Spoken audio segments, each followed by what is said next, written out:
I'd like to read from Rays of the One Light. Our topic is Self-Effort Too is Needed. Truth is one and eternal. Realize oneness with it in your deathless self within. The following commentary is based on the teachings of Paramahansa Yogananda. These past weeks we discussed the need for balancing self-effort with receptivity to divine grace. Both are important in the spiritual life. Passive dependence on grace hasn't the magnetism to attract grace. Boastful self-confidence, however, which closes itself off from the higher divine power, is shallow, brittle, and given life's many uncertainties, susceptible to ultimate failure. There's a story in the Bible that illustrates the need to put forth personal effort so as to draw magnetically on the divine power. The story occurs in the Gospel of Luke, chapter 8. But as he went, the crowds nearly suffocated him. Among them was a woman who had had a hemorrhage for 12 years and who had derived no benefit from anybody's treatment. She came up behind Jesus and touched the edge of his cloak. As a result, the hemorrhage stopped immediately. "Who was it that touched me?" Jesus asked.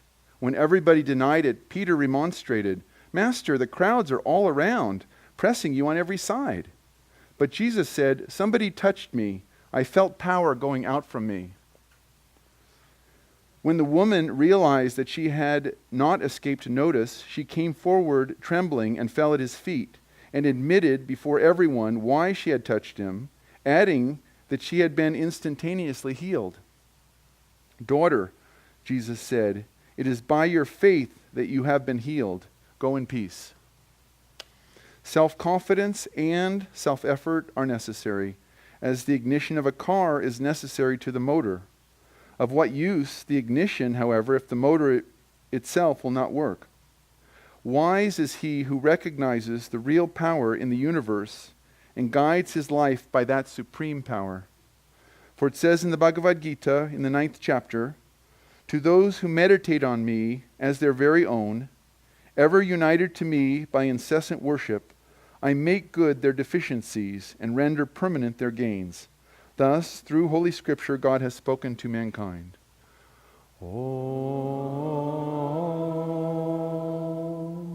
Om, Om.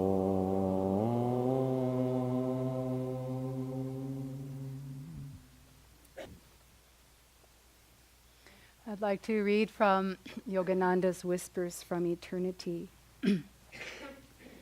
And this is entitled, "Demand Not to be Enslaved by the Ego, or by Ego-Centered Passivity. I want to use my own will, but guide it ever, Father, toward the golden paradise of all fulfillment. For I would be infinity's smiling child, confident of being imprisoned no longer behind bars of fruitless desire and withered hopes.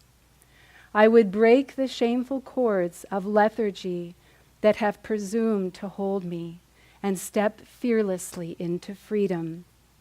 Released, I now blaze my way through forests of every limitation and delusion. Oh, my little vain ego may strut proudly, saying, "Behold my glory, worship me."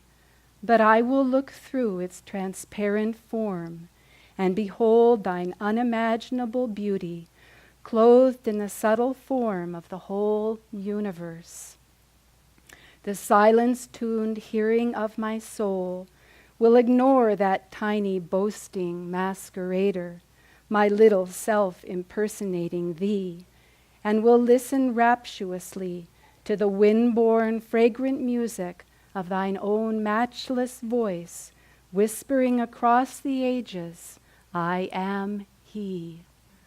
I'd like to welcome all of you as well, and our topic this morning is self-effort too is needed. I guess it was after my second year of college, I was 19, and I took a year off from school and to earn some money for living expenses and to just take a little bit of a break. And part of that time, about 6 months, I lived in Southern California, which is where I grew up. And I was working at the clinical labs at UCLA Med Center. I had the graveyard shift. And I'm not a night person, but at that time it worked out really well for me because I could spend my days out in nature, either hiking or gardening. We had a garden at our home, or going on long bike rides. And my brother, some of you have heard this, but he raced professionally, and he was in the Olympics in Rome. He was in the Olympics for the U.S. team, also in Japan. And about this time, really, this was some of the first time I ever spent with him because he's 12 years older than I am. And about this time, he was needing some income, wanted to sell one of his racing bikes, and I bought it. It was incredible. You could just pick it up with a finger. It was easy to transport around and easy to ride longer distances. One day I was setting out to go to Zuma Beach, which is about 20 miles from where we live, so about 40 miles round trip, not a particularly long ride for those of you who here, I know there's some real serious bike riders, but certainly a healthy jaunt. And he went with me. And we left early. We were riding on the Coast Highway and riding side by side. Not a lot of room on that stretch. And at a certain point, he called out to me and he said, "Pedal as fast as you can. I want to show you what it feels like to race." And he loved racing. He only retired from it a few years ago. And he wanted me to race also. I didn't want to race, so there wasn't a lot of discussion there, but I was willing to go with him on rides. And so he said, "Pedal as fast as you can." So I set about pedaling as fast as I can, and for me it was pretty impressive. But then at a certain point, we were going along at this high speed, and he reached his hand over and put it right at the back of my bicycle seat. And at that point carried me with his momentum, which was extremely beyond mine. At that point, we entered a warp speed. We were flying up the highway. I didn't know what to do with my feet were going all over the place. But it's always been for me a real striking image of that relationship between self-effort and divine grace. We have all put out so much energy to take a step on the spiritual path, to come here, whether it's to live here or to visit here, to do whatever it is we do in our life. Those of us who live here, we've put out a tremendous amount of energy to create this place, to build these buildings, to have this temple.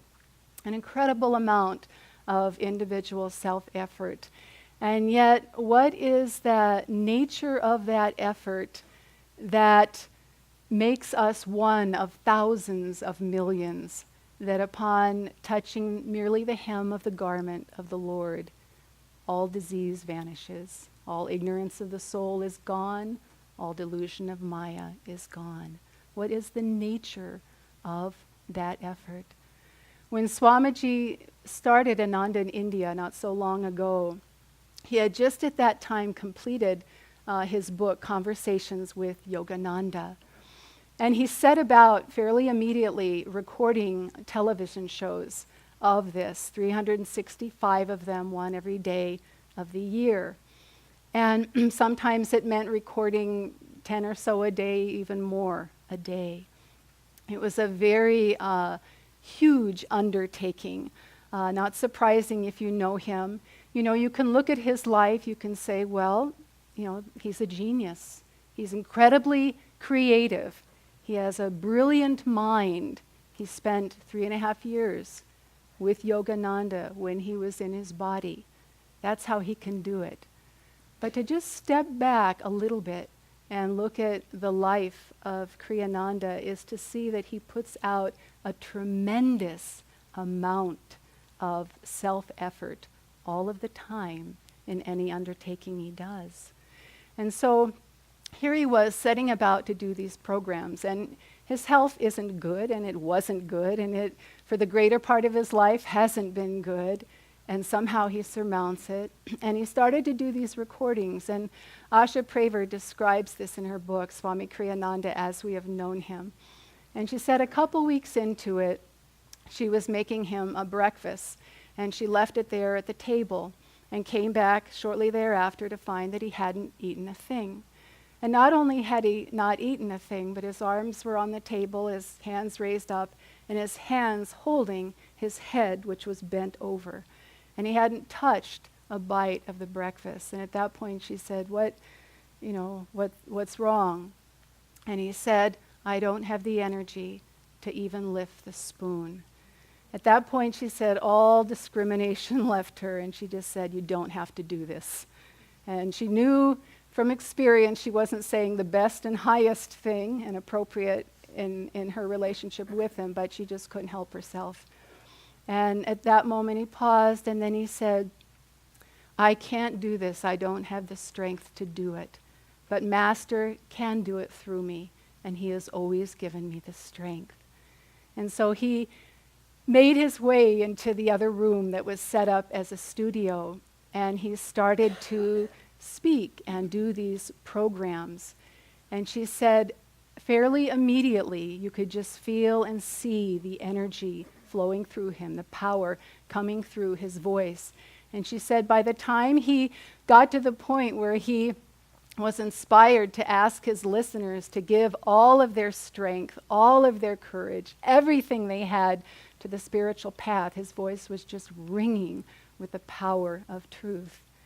And this went on for weeks. Every day it was kind of the same scenario. It didn't seem that he would be able to do it. He didn't have the energy. Some major health thing, bronchitis, double pneumonia, I mean, all these things were floating around and moving through him, was trying to keep this whole project at bay. But he would somehow find the energy to put himself in that room, in proximity, on a consciousness level of the Guru, and that power would begin to flow through him immediately. And weeks went by. During the last week, she said, he called Jyotish and Devi, and he said, I don't know if I have the strength to finish this. And again, there was just this long wait. And finally, Jyotish said, you have set your mind, your will to do this. You have to do it. And Swamiji paused, there was silence, and then as she describes, with great feeling, so much so that he could hardly speak, he said, I don't have the strength to do this. People are telling me to rest, and they mean well, but I can't rest. I have to do this, and Master will give me the strength to do this. And he said, thank you, Jyotish. You understand. I needed to hear that. And it's just one singular instance out of countless in which through that self-effort, that engagement of the will, he has put his life on that path forward, as we all must, that can magnetize energy, that can magnetize growth, that can magnetize grace.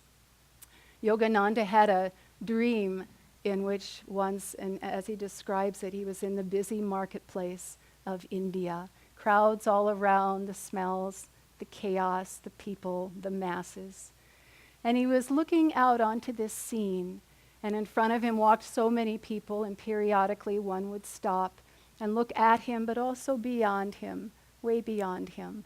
And he would watch the face of their expression change, and a light would come into their eyes, and a sense of hope, a wistful yearning. And then it would fade, and the person would leave his aura and enter back into the sea of humanity. And this happened a number of times, and then finally he himself turned around to see what they were looking at. And he saw there far up in the Himalaya this incredibly beautiful garden. It was beyond words, this astral heavenly place. And he felt inside himself what must have been the same yearning in those individuals. And he thought, I want to go there. I want to visit that place. I want to be in that environment, in that vibration. But then just as quickly came that thought, I can't do it. I can't get there. It's way too far. I don't have the things I need to get there. And then came another thought into his consciousness, and that was, but if I just put one foot in front of the other, I will get there. In India it is said, Banat Banat Banjai, doing, one day done. And that's how self-effort begins, with just a little step oftentimes, but it's forward. It's an expression of already the engagement of our will. It's said on the spiritual path that our effort comprises 25% of the path, our ability to reach the goal. And 25% is the guru, 50% is the grace of God. And although that is the bigger half, guru and God's grace, it's not like we can sit back and wait for it to fall in our laps. That 25% is total. That 25% is everything we can possibly bring to bear in any single moment, however little the effort, or to speak of how great the effort. But everything we can bring into that moment is and must be our contribution. We can't hold back. We can't afford to hold back, not in the context of all that we have been given in this life already. An individual said to Yogananda once, it must be my karma. I can't seem to exceed at anything. And Yogananda responded, put out a greater effort. Get busy. Weed the garden of your life. No room there to waffle to the left or the right. He just said it as it is. Put out the effort. Put out the little effort. Put out the first step. Get that energy moving. Get that energy going. When this land here was purchased, Ananda Farm, as it was called then, now the farm is agriculture, but it was the whole of this piece because a great part of it was the farm, a farm. And Kriyananda he started and he had purchased the land up at the meditation retreat, as many of you know. And it was purchased with 4 people. He was one of the 4. And not long into it, there was already some unclarity about the future of that land. And it was quite likely, really quite possible, that it was going to fall through our fingers. The people with whom we had bought that land weren't happy with what they perceived as our future. More people were coming to Ananda already within that time, and more people were expected to come, and we did have our sights on community. We did have our sights on serving those and everyone who wanted to be here. So right about that time, just in the span of a single weekend, really in the span of less than about 24 hours or so, Swamiji was introduced to some land in the area 6 miles down the road, this piece. And the price of it was $13,500 for the down payment. It's not very much in present day standards, but then it was beyond the means of practically everyone he knew. And so he set about making phone calls to those friends of his who he felt might be able to support him. And again, within that little window of time, he was able to secure those pledges. Interestingly enough, the people who pledged at that time in their entirety, weren't the ones who really made up that purchase or that down payment. Other people came to the fore as those fell away. And there was another very interesting thing, because again, this happened in a very short window. The property became available from a man who was diagnosed with terminal cancer, Mr. Sylvester. And so as part of just taking care of his affairs, he divided it up into 40 lots and was going to sell it and let go of it. And most of those lots were the ones that we did obtain. But a very interesting thing happened, because Swamiji he felt a little bad that our gain was due to someone else's loss. And it was something that just it was a piece of the picture that just never quite sat right. And some years after that, he found out from a mutual friend and his doctor as well, for a short amount of time, and Mr. Sylvester's doctor, that Mr. Sylvester had been healed, entirely healed of the cancer at that time. And grace is like that. It may be drawn to a specific individual, to a group of individuals, but its power, its force is divine, and it is felt. It produces repercussions outward, and much is caught up into that aura of grace and that vibration of power. And, a number of years ago, when we were in Sacramento, we were trying to obtain a temple.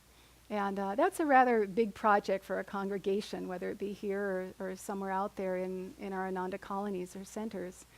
And we were a few years into it. We had our sights on the one that we felt that Master wanted us to have. And there were just a few people who were able to be behind it at that point financially, just a handful, very small handful. And so when it looked like it was becoming available, it felt very odd. Ananta and I were talking about it, and we thought, well, this is wonderful. I mean, this is just what we feel Master wants us to have. We're about to get it. Everything is in place, but this feels so odd, because it's just this little handful of people who are involved in it. And how often does a congregation get a temple or buy an apartment complex or do whatever it is they're going to do? It's just these things don't come along often.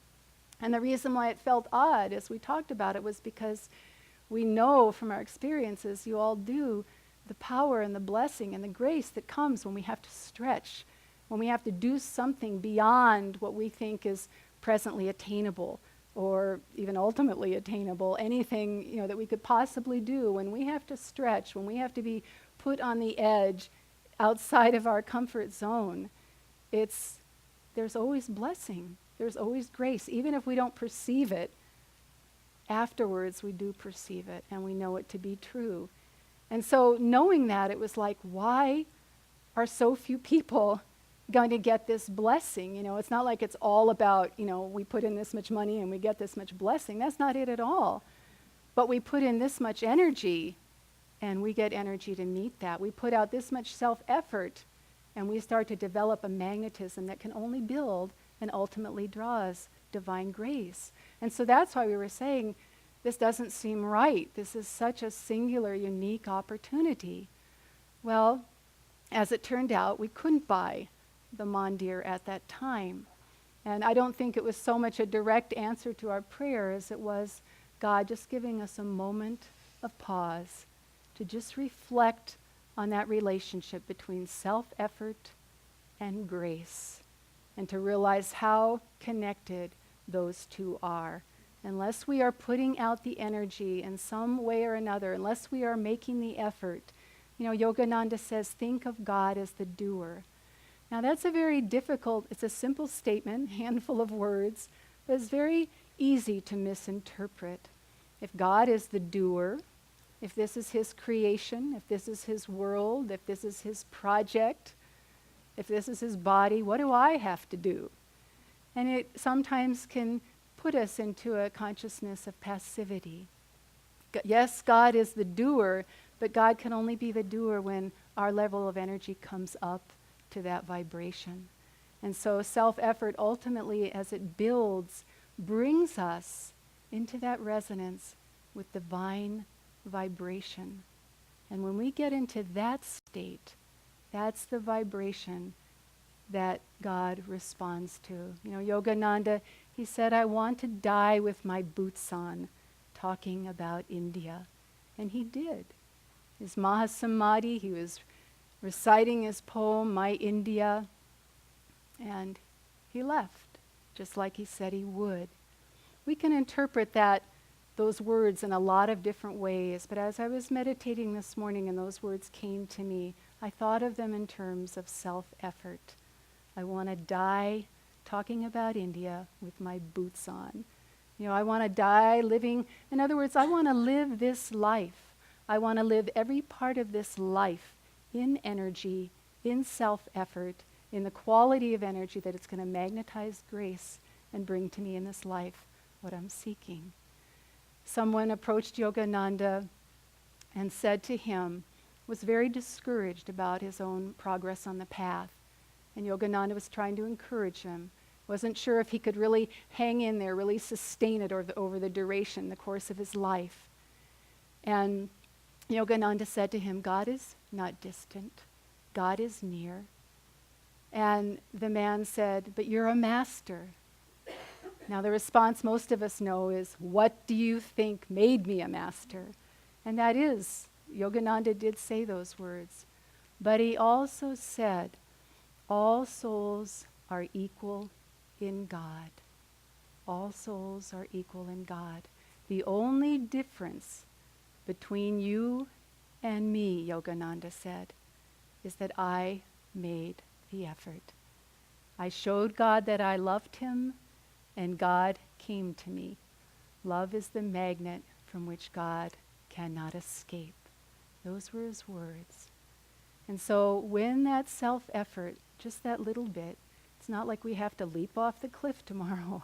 It's just that little effort upon which we build daily and gather momentum and gather our energy, expressing the engagement of our will. And as we move in that direction, as we open to God with love in our hearts, it's irresistible to him. That grace comes. Thank